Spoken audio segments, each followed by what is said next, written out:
Hey everyone, Dylan here, and welcome back to Blue Meteor Gaming. Welcome to a historic event. This will be my very first movie review. I don't really know what I'm doing. This is sort of off the cuff. I'm going to follow an outline that I made, and we'll see where it goes. And if this is fun, maybe I'll do more movie reviews. Anyway, let's hop right into it. So what movie am I reviewing? I am reviewing the Backrooms movie by Kane Parsons, Kane Pixels. It just came out today. May 29th, 2026. I went and saw it at 10 a.m. this morning, and I'm just going to start off by saying it's good. I thought it was good. I liked it. Generally, I don't want to read other people's reviews or see what they had to say about it until I've seen it for myself, if it's a movie that I'm interested in. If it's a movie that I'm on the fence about, sometimes I'll read a couple reviews, like spoiler-free, to see how people felt, see the vibes. In this case, I'm glad I didn't do that because I really liked the movie, and I don't, I didn't want to go in with a preconceived notion because this one actually intrigued me. Why was I interested in going to see this Backrooms movie? Well, it's because I had played two of the games. I had played Escape the Backrooms on Steam, and I had also played Backrooms Escape Together with my friend Jake. We did a co-op playthrough of that. Now, if you want to see the Escape the Backrooms playthrough, it's right here on the channel. There's a playlist. I'll link it down in the description below, or a pinned comment or something. So just look down there and it'll be down there. Anyway, so that's my experience with the Backrooms. That's why I wanted to go see it, but I thought it was good. Now, if that's all you needed, thanks for coming. Thanks for stopping by. Be sure and like the video, subscribe to the channel, hit the bell icon, all that good stuff. Now, if you want a more in-depth review, stick around. So, we're going to start with the spoiler-free review. I'm just going to give you a small general starting point for the movie without giving too much away. And this is going to cover about close to half of the movie, maybe a little less, maybe the first 40% or so. Okay, so this movie is about a man named Clark. He is generally the main character of the movie that we follow along with for most of the movie. And Clark has some problems, right? He's got a little bit of anger issues. He works in a furniture store that he owns, right? His furniture store is called Captain Clark's Ottoman Empire, and he is the manager, he is the owner, and you find out that he is living in his furniture store. The reason he's living in his furniture store is because his wife gave him Das Boot, kicked him out of his house, and he's seeing a therapist about it to kind of help him cope and figure out and change for the better, like figure out like why that happened. And you can kind of see like he has issues with accountability when he's talking to his therapist. His therapist's name is Mary, and she'll be an important character later. But you can see like he doesn't want to admit that he is the one that caused most of his problems. You find out that he's putting his wife through school by, paying all the bills, keeping the lights on, keeping the house payment going so she can go to law school to get her law degree and become a lawyer. And he resents her for that because he knows most likely she's going to live her dream of being a lawyer. His dream was to be an architect, and it never really explains why, but it never really coalesced. It didn't come together, and now he's stuck selling crappy furniture that he doesn't want to be selling. It does show him shooting a commercial where he's dressed up like a pirate because, it's Captain Clark's, and it's pirate themed. And he's hopping around, on a fake peg leg and saying, "Oh, our mateys, check out these low prices and stuff." The people that are filming it is his assistant manager and her boyfriend, and the boyfriend's the cameraman. He winds up falling and looking stupid, and he gets mad about that. Eventually, it cuts to the next scene where he has an electrician that's checking out the place, and he says, "Why is my electric bill so high? I even turn off all the lights at the end of the night. Like I'm not using any electricity. Why is it through the roof? I mean, this bill should be nothing, just about." And he says, "I don't know. Let's go take a look at your breaker box." So his store is having electrical issues. They go downstairs into the basement, which is another part of the furniture store. There's a limited selection of furniture down there for customers to go down and look at. By the way, that's another thing. His furniture store is dead. It's not getting any business. Nobody wants to go there. for whatever reason. He's just not selling furniture. So they go down into the basement. The electrician's looking at all the breakers. He says, all of these look correct. He said, but there are 2 extra breakers down here. And then Clark's like, that's weird. I don't remember seeing them there the last time I opened this breaker box. Maybe I just missed them. Maybe they were there. And there are these red breakers. So the electrician flips both of them off, and they look around and nothing happens. And he asks his assistant manager, hey, are the lights still on up there? Like, yeah, the lights are on, but the rat's back, and that doesn't have any relevance. She's like, I thought we killed a rat. And he's like, we killed a rat. So then we cut forward to that night. He's sleeping in one of the beds in his furniture store. He's got a little TV set out, and he's drinking some whiskey, watching TV. And the TV shuts off. Well, first the lights all go cattywampus crazy, and then the TV shuts off. He can't get the TV going, but then he sees lights flickering from the basement. So he goes down into the basement area, and he's pissed off at this point. So he starts flipping all these breakers off, and, just pissed. He's like, just flipping. He's just turning everything off. And then he turns off the red ones too. And as I guess he was getting ready to give up and just go to bed, go back upstairs into the ground floor of his furniture store, when he sees a tiny little sliver of light in the wall. He's like, what is that? So he slowly approaches it, and he puts his ear to it, and I guess he's trying to feel or hear if there's something on the other side, but he winds up falling through the wall, or phasing through the wall, into a big yellow room. And when he stands up, he sees a big pile of furniture, and at this point, Clark has entered the back rooms. The man is full no-clipped into the back rooms. So he starts freaking out, right? He's like, what the heck is this place? What is going on here?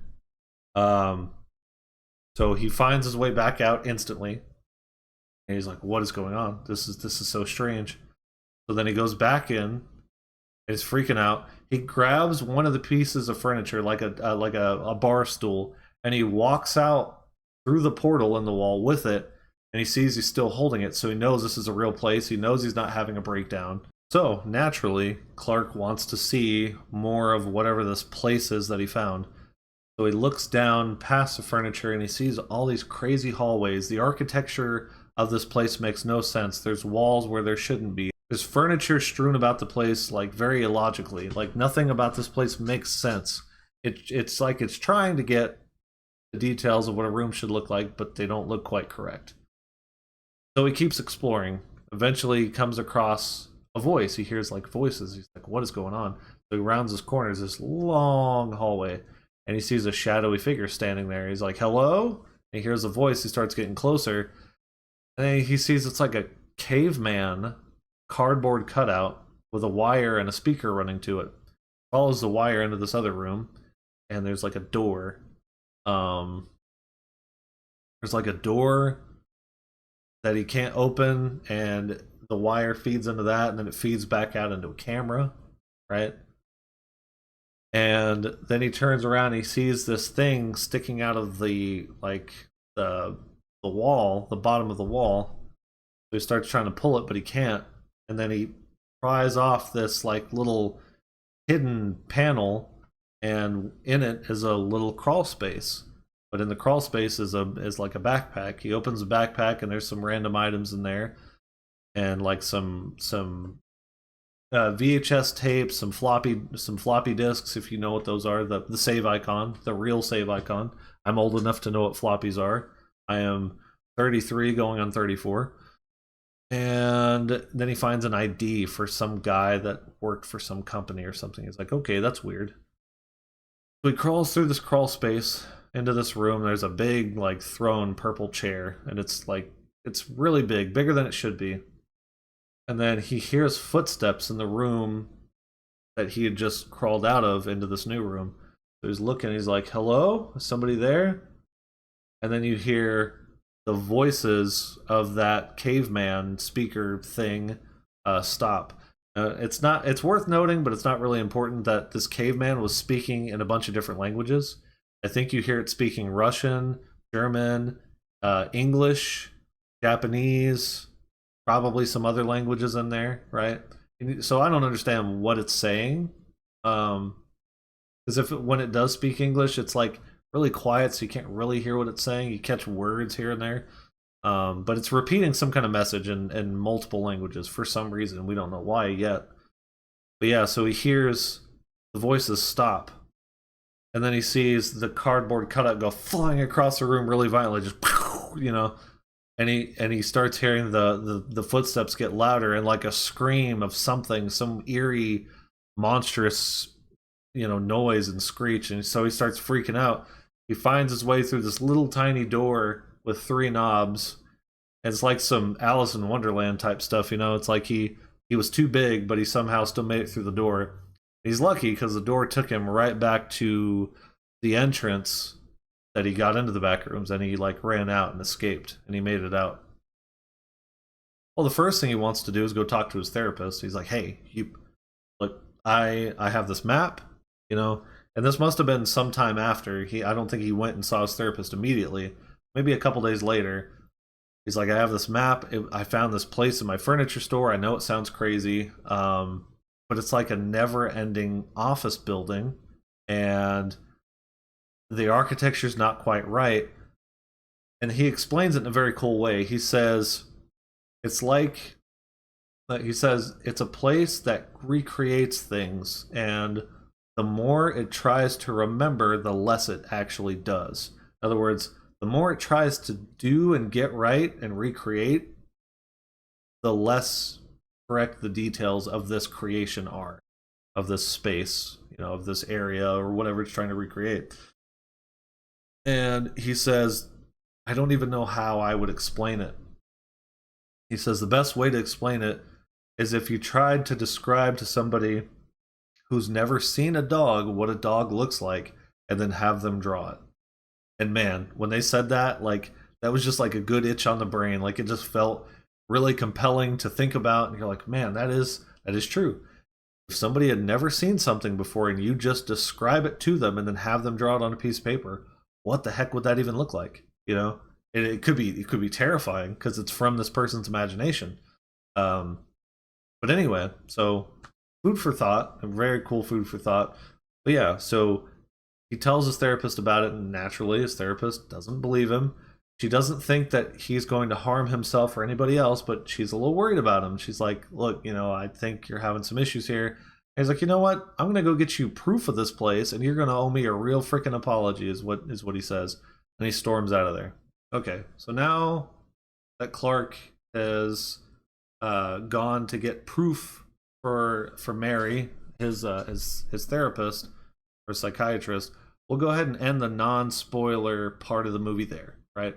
I think that's harmless enough. It's a harmless enough point to end the spoiler-free part of the movie, but it's an interesting premise, right? It's an interesting premise, and maybe that's enough to get you in the door if you don't want the spoilers.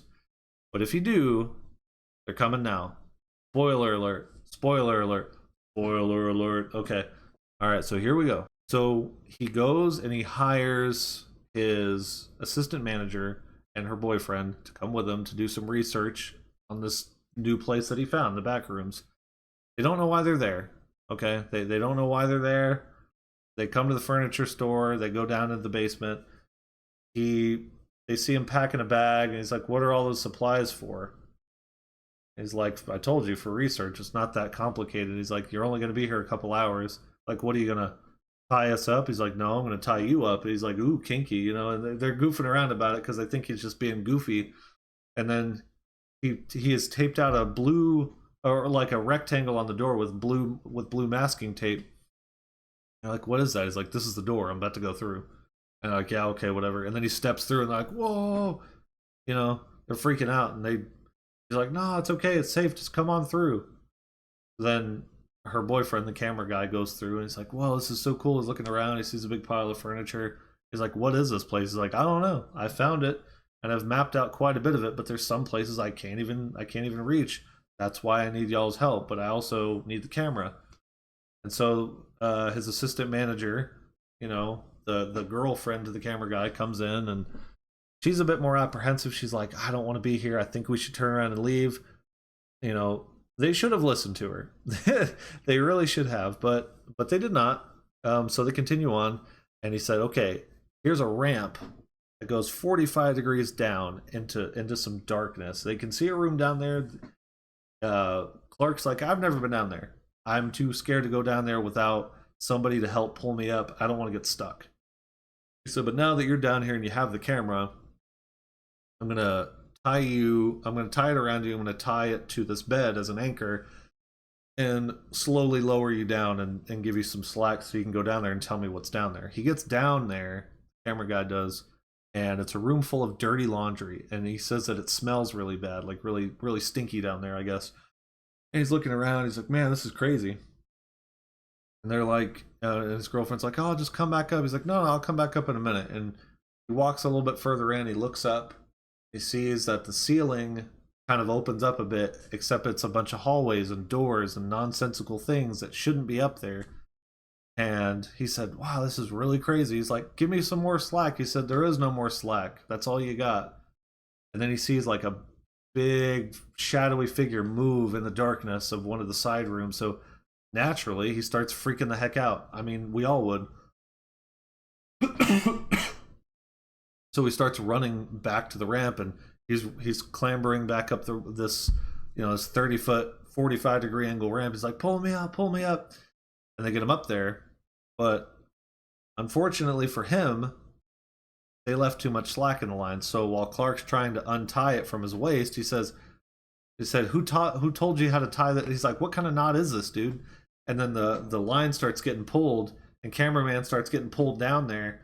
And they're trying to hold on to him, but whatever it is has such strength that it pulls him away. So then they're trying to pull the rope to get him back up. But again, this thing, this creature, this entity has such strength that it pulls the whole bed, and the bed flies, hits them in the back, and knocks Clark and his assistant manager tumbling down this ramp further into the back rooms. And you see this big bloody trail, and you see the guy getting dragged through this door that's like on the wall. It's a horizontal door on the wall, and it slams shut. There's blood everywhere. So this dude's cooked. He's dead. He's done. He's gone for it. He's out of there, right? And the girlfriend gets up. She runs off in a panic. She's like, "Oh my god," freaking out. She's like, "Where are you?" Looking for her boyfriend. And Clark picks up the camera, and he's looking around for a second, and then you see the horizontal door that creature pulled the cameraman through open up, and it starts to come back out. So naturally he freaks out, and he starts cutting loose out of there. So I think he tries to make it back up the ramp, but he couldn't. I think he fell or something. I don't quite remember what happened there. But then he just starts booking it. Right? He's going through all these different hallways and rooms, and he's not familiar with any of this, so he's going to get lost. And he hears this big creature coming after him, big footsteps and screeching, and he's freaking out. And he finds his way into a room with a Christmas tree. Yeah, a dark room with a very ominous Christmas tree. And you can hear it playing the jingle Feliz Navidad. Now he gets close to the tree, and he sees someone sitting in a chair, like a figure outline of a person, some kind of humanoid creature. And he's like, "Hello? Who is this? Who's there?" And then clicks on a little light, and it's a weird, deformed looking man sitting in a wheelchair, next to a lamp. And he starts freaking out because he wasn't expecting to see this thing all distorted faced and everything. And then like this lady starts walking in towards him in a red suit with red hair, and she's got messed up face like Picasso style and stuff. He says, "Get the hell away from me," and he cuts out of there. And he finds his way into the pool rooms, which, if you know the games, it's like a level. It's an area where it's like a bunch of bathrooms, bathroom tile, water, pools, bathtubs, hot tubs. It's like all that. It's like bathroom tile, pool tile, water. That's the theme. He finds his way into a bigger room away from the creature, and he sets the camera down on like a table that's in the room, and he hears his assistant manager screaming at him through the wall, Clark, let me in, Clark, let me in, please, please let me in. He's like, where are you? You know, he's like, I don't see you. She's like, what do you mean you don't see me? I'm looking at you right through the glass. There's got to be a door. There's got to be something. He's like, no, I'm looking at a. He's like, how could you see me? Because what he sees in front of him is just a 30-foot wall of bathroom tile. You know, so he's like, what are you talking about? There's no glass. Like how is this possible? Like, is there a door? Is there a lever? Is there a window? A way that you can get in? Look around the room that you're in. And then you slowly start to see the camera that's been watching him this whole time from about 30 feet away gets picked up, and the camera starts raising off the ground and raising off the ground, raising off the ground. You're like, dude, what is going on here, right? It's getting real tall. And she says, oh my gosh, Clark, turn around, turn around. And he starts to look behind him. He's like, uh-oh. And then you know whatever this creature is that was chasing him, it's got him cornered now. And then it cuts away. So at this point, we don't know what happened to Clark or his assistant manager. We're pretty sure her boyfriend, the cameraman, Chad, or whatever his name is cooked. He's out of there, right? Now we start the part of the story with Mary Klein, his therapist, his psychiatrist. So we learn a little bit about her. We see through flashbacks that her and her mother live together. We never see her father in the flashbacks, and they put their hands like in the wet cement of the driveway of their home, her childhood home. And you can see her home's getting torn down by a construction company. Or somebody's tearing down her old childhood home, but she's sticking around, and I guess she takes the handprint of her mother or her, one of the two. It's one of the handprints. She keeps it as a memento. You see her at a party, and she's talking to some other middle-aged women with kids and stuff, and you're not quite sure what it is, if it's a birthday party, a baby shower, or just a general get-together. And you can hear her, you know, the woman talking to her ear off about something. She starts to tune out, like, and you just hear this high-pitched whistle. And then it cuts away to her walking into a room, scrambling into a room to take some pills or something. So you gotta wonder what those are for, but we'll circle back to that in a minute. So then through flashbacks, you see her as a little girl living in her childhood home, and all of the doors are barricaded up from the inside, and all of the windows have a bunch of newspaper and magazine clippings and everything to keep all the light out and keep people from looking in. And Mary, the child Mary, you know, in the flashback, gets curious and peels some of the paper away. And just because she hears kids laughing and playing outside, she wants to be a part of that, right? Naturally, any kid would. And her mom jump scares the crap out of her, like, "Hey, what are you doing?" You know. And that's like one of the first jump scares that got me like, "Ooh," you know. I just wasn't expecting that. And she's like, "It's no good out there, baby. They're all trying to hurt you out there. There's nothing out there for you. It's all crazy, you know. It's all for nothing out there." And then it cuts forward to another flashback of her mom being committed to a psych ward or a mental health hospital or something, but her mom's completely just in a wheelchair, just checked out of reality, just gone, you know, and gets wheeled away. Now you know what kind of background Mary's had, what kind of trauma she's dealt with having her mother, which seemingly her one and only caregiver at the time, have a mental breakdown and never come back to reality. But I guess maybe that's why she got into psychology, psychiatry, therapy. So there's that. But then you gotta wonder, those meds that she took during that little get together, are those anti-schizophrenic drugs? Those antipsychotics? Are those just anxiety meds, depression meds? We don't know, and it never tells you. Anyway, so yeah, so she goes home that night, and I remember. No, that's just more flashback stuff. She goes back to her office eventually, and she has a voicemail. She plays a voicemail, and it's Clark, patient, the main character of the movie. And Clark says some really cryptic stuff about, like, "Oh, I've opened the window, and I won't be returning." And that's it, and then it hangs up. So naturally, as his therapist, she's a little concerned for Clark, right? So she's gonna go check on him. So she goes to his furniture store, Captain Clark's Ottoman Empire. She sees that his car is there. She sees there's a motorcycle there and one other car. And like, okay, it's weird. So she goes to the front door of the furniture store and she sees a bunch of mail stuffed under the door. She tries the front door and it opens. So she walks into the furniture store and it looks like it's been abandoned. Like some of the lights are on. The overhead music for the radio in the store playing the elevator music is still playing, right? And she's like, Clark, are you here? You know, looking around for him. Doesn't know what's going on. And then she sees the lights come on in the basement. So she goes downstairs and she sees a big dry erase board where he had mapped out even more of the back rooms and made detailed maps and other stuff and scribblings and whatever. And she sees the blue tape on the wall to outline a door. So she gets close to it and she sees a fly, right? A fly buzzing around. And the fly zorps through the wall and she freaks out. She's like, whoa, you know, can't believe that happened. So she goes through. Eventually, after some apprehension, she sticks her hand through, has a panic attack, thinks about leaving, and then's like, maybe I should go all the way through. So she goes all the way through. She starts exploring this space, right?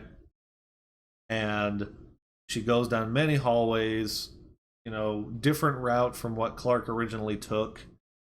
And eventually she comes to a dead end, and this dead end has a drawing on it, like a big mural that somebody drew, a bunch of crazy sentences that don't make a lot of sense. They're nonsensical sentences talking about, oh, this place is constantly changing, furniture moved, you know, whatever. It doesn't make any sense to her, at least. And there's a drawing of a big shadowy figure lifting a person up off the ground. You're like, okay, that's a little weird. And then she turns around because she feels like she's being watched, or maybe she hears something, I don't quite remember. And she sees like a face like slowly go back behind a wall, and she's like, Clark, is that you? And you just hear his voice talking much too loud. Like, Clark, come out here. So he steps out. Like, you found this place. Like, I didn't expect you to find it, but you found it. She's like, what is this place? Said, it's everywhere that's ever been. And you know, you can tell like he seems like he's a little out of it. He's a little checked out there. You start hearing this big footsteps of this creature coming towards him through the passageway that she came to this dead end. So now they're trapped. And he said, you got nothing to worry about. It's just me. It's just me. He's like, what do you mean it's just you? And then he gets her in the freaking sleeper and he puts her out. He's like, I'm sorry, this is for your own good. And she like, you know, passes out. When she comes to, she's tied to a chair in a dining room, in a kitchen-like area, at the dining room table, and she starts freaking out because you got weird dude, weird like kind of portly man, fat man sitting over here with like a bunch of extra sets of eyes and noses and mouths on his face. Then you got weird red dress lady with her red hair, and her face is all Picassoed and messed up, right? And then you have glitched out wheelchair dude behind her with a little lamp. And then you have Clark sitting in the chair across from her, across from Mary. And she's like, why do you have me tied up? What's going on here? Who are these people? He's like, these people are amazing. These people are copies. Somewhere out there in the real world, the real people exist, but these are just copies of those people. Like the best thing about them, like they have no memory, they have no motivation, they have no emotion, they can't feel pain. And then he pulls out a knife, and she's like, what is going on here? And he slowly eases it into the big dude's neck, right? And you start like wincing, like, ugh, you know? He's like, see, no pain, no anything. He's like, you know what the coolest part about them is? You can eat them. And then he opens up the dude's shirt, so you see the big pot belly, and he rips off a bit of the belly, but it looks like marshmallow fluff. and he sets a little bit on Big Dude's plate. He sets some on his plate. He sets some on Mary's plate, and you know, she's visibly like freaked out. She's like, "What is going on here?" And she's like, "Why don't you let me go? You know, why am I here? What do you want from me?" He's like, "If I let you go, you're just gonna run around freaking out. Like, what good's that gonna do?" And he's like, "Well, then just tell me, what do you want from me?" And he says, "You know what I want? I want you to tell me that what's happened in my life is not my fault." So he wants to be told, he wants a sycophant to just agree with him and say, "It's not your fault that your wife left you and kicked you out. It's not your fault that you're working in a furniture store selling crappy furniture. It's not your fault that you're not an architect, you know, whatever." And you know, she goes along with it for a second, but then she finally like just freaks out at him, and she's like, "No, it is your fault. You're a moron, you're a whiny baby. You don't take accountability for anything in your life. You are your own worst enemy." And he finally kind of snaps too, and he's like, "You know what? I think you're right. How do I stop being like that?" And she's like, "I don't know. I don't think you can." And then he said, "You know what you know what the craziest part about all this is?" He's like, "I like this place. For the first time in my life," he's talking about the back rooms, he's like, "I feel like I am right where I'm supposed to be. And I don't want to change." And she says, "Then don't. Stay here, but let me go." And then he kind of thinks about it for a minute. He's like, "Okay." Then he goes to untie her. He uses the knife. He cuts off one of the ropes that was binding one of her arms to the chair. But before he could get the other one undone, you hear the footsteps of the big creature, and it starts walking into the room. And you can't see what it is at first. And he's like, "It's okay. There's no reason to hurt anybody. There's no reason to do anything. She says that we're perfect the way we are and that we don't have to change. It's okay." He's talking to this big creature like it's a baby, like it's a pet, like it isn't fully. He's talking to it like a child, you know. And then you see what it is. It is a big pirate clone creature version of Clark.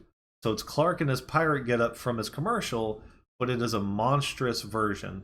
Very tall, very eerily looking, face kind of drooped and slanted, you know, very weird looking. And so he's like, "It's okay. She says we're fine, you know, everything's okay." And the creature picks him up, almost like it's going to give him a hug or something, and then just bites into his shoulder and just starts chewing away at him. He starts screaming, "Ah!" You know. So it kills Clark, obviously, and she winds up breaking the other rope and gets the heck out of there. So she starts bolting through the back rooms looking for a way out. Eventually, she finds a way, like a staircase leading to a trapdoor.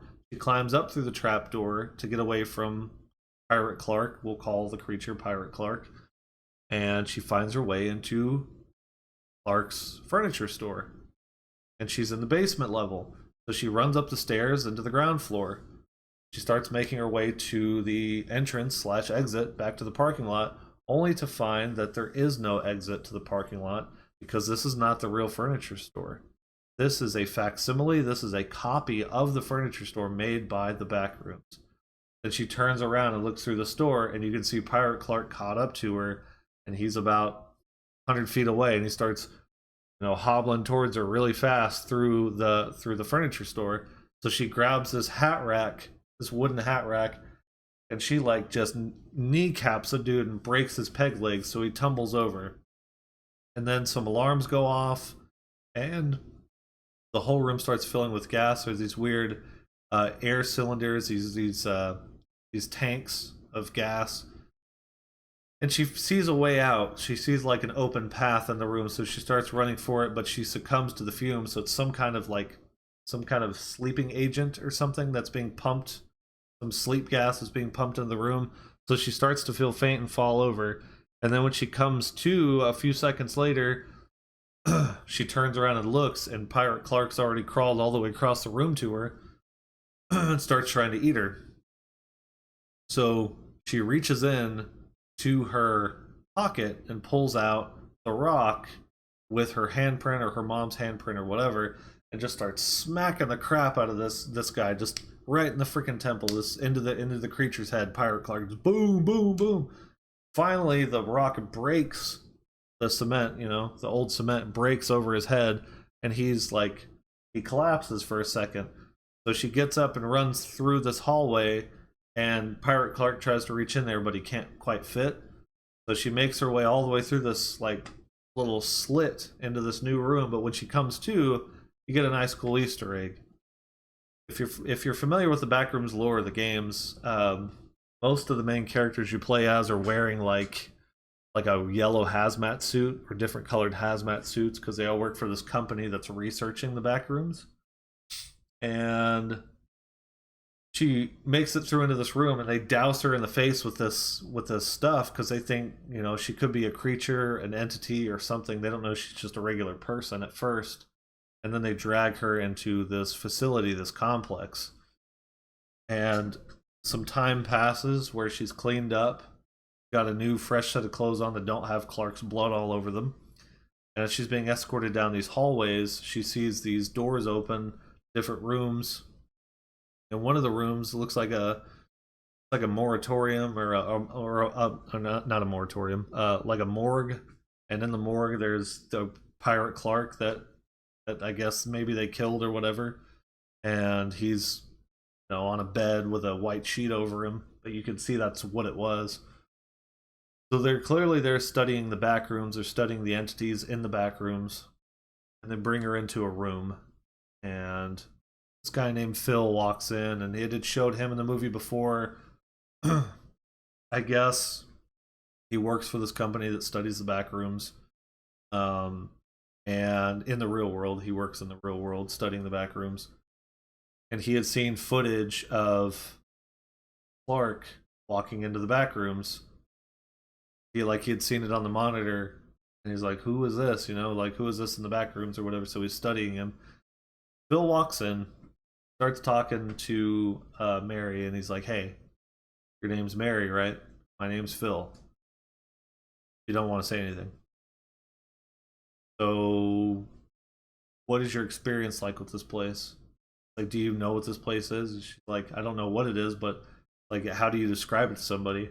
And then she uses Clark's explanation. It's like describing to somebody what a dog is, and then based on your description, having them draw it. It's not quite right. And he says, yeah, that's pretty much it. He says, okay, so why don't you tell us a little bit about what you saw in there? Tell us everything, because there's nothing more important in the world than finding out what this place is. It is everything. And she said, if I give you all the info I have, will you let me go? And then he's like, oh, we need to hear everything you have to say, and just ignores her question. So then she kind of starts blanking off, staring off into space, like earlier in the movie, and you can hear the high-pitched whistling, like she's checking out too. And she kind of realizes that they're probably never going to let her go. So she's a prisoner now of this company researching this weird backrooms place. And then it cuts to a scene where it is her childhood home, the inside of her childhood home, and the backrooms is its version of it, right? And it looks almost identical. And then you go down a floor, and the details start to warp and distort. Then you go down another floor, and then it looks even worse and even less like her childhood home. You go down another floor, and now it's almost unrecognizable. Then you go down another floor, and then it's just a square room with a big hole tunnel in it, right? And then it cuts to a scene where it's her slumped over in a chair in the middle of the back rooms in a weird room, just abandoned. And it shows that her face is all distorted and stuff, and she's just kind of sitting there like this, And we can assume that what the Backrooms did is that it copied her memories, it copied her trauma, and it tried to copy everything about her life, but the more details about her life it tried to recreate, the worse it did, until you were left with a clone of her that looked horrible, slumped over in a chair. And then the credits roll. That's it. That, if you were hoping for more, you're not going to get it, because that's where the movie ends. Okay. So that is the end of the spoiler review of the movie, the full review. So let's talk about what I liked about it. I loved the setting of the Backrooms because I loved the 2 games that I did play. You know, the premise was really cool. The acting was top notch. The script was good. I mean, it could have been a little better in some parts, but it was good. It was really good. Above average script, excellent acting in my opinion. The set pieces for the Backrooms, and especially cinematography for the found footage 90s retro camera stuff, is very well done, very cool. Just the whole vibe of the movie was great. The runtime, it was about right. Maybe it could have gone on a little longer because I would have liked more closure, but you know, it is what it is. So that's what I liked about it. So I guess the main things are the set pieces, the story, the script, and the acting. The acting is definitely above all, right? The acting was great. So what did I not like about it? The main complaint that I have, and then a more minor complaint, but the main complaint I have was the ending. Like I'm very much a person that likes a closure ending, like some sort of closure. And the closure we got was, well, guess she's trapped as a prisoner. We don't know if she's ever going to get out. We don't, and dude said, oh, doors are opening up more and more every day into the back rooms. We don't know why. You know, hundreds of people or thousands of people are finding their way in and dying or getting lost or whatever. And like, I don't like a cliffhanger ending unless we know that it's going to be a series. And call me crazy, but I don't know if we're ever going to see a Backrooms 2 movie, right? Maybe if the movie just does gangbusters and just makes all of the moolah, makes many doubloons, many clams, maybe it'll get a sequel. But being as how it probably won't, in my opinion, and I'd love to be wrong, but it probably won't, based on my belief and experience. The ending wasn't very satisfying to me. Also, a more minor complaint: the movie did such a great job keeping you on the edge of your seat and anxious to know what this creature was, what were the threats in the movie. And then in the last scene where they're in the kitchen and you learn what the weird distorted people were, and then you see what the creature is, like all of the stakes are suddenly gone except for her escaping the back rooms, and you're pretty sure she's not, right? I thought for sure she was just going to die, and then that would be the closure to the movie. Everybody that went in died, unfortunate, sad ending, ending 1 of 1 unlocked, right? And then the credits roll. But that's not what happened. It left it kind of open-ended, so wasn't really a fan of that. But not a big deal. Now for my overall rating of the movie. Based on everything I've said, everything that I saw, and my own personal tastes, I'm going to have to give it about a 7 out of 10 or 70%. And that is my review of the movie. Anyway, thank you all so much for watching, sticking around for this full review of the Backrooms movie. This was my first ever movie review. I hope it was halfway decent. I hope it wasn't too incoherent. If you enjoyed it and you'd like to see more videos from me, be sure and leave a like on the video. If you didn't like it, leave a dislike. That helps too, to let me know that I need to do a little better next time. Hit the subscribe button if you're not already subscribed. Hit that notification bell so you can stay up to date on whenever I upload something new here on the channel. I have been your host, Dylan, Blue Meteor Gaming, and we will see you all in the next video. Peace.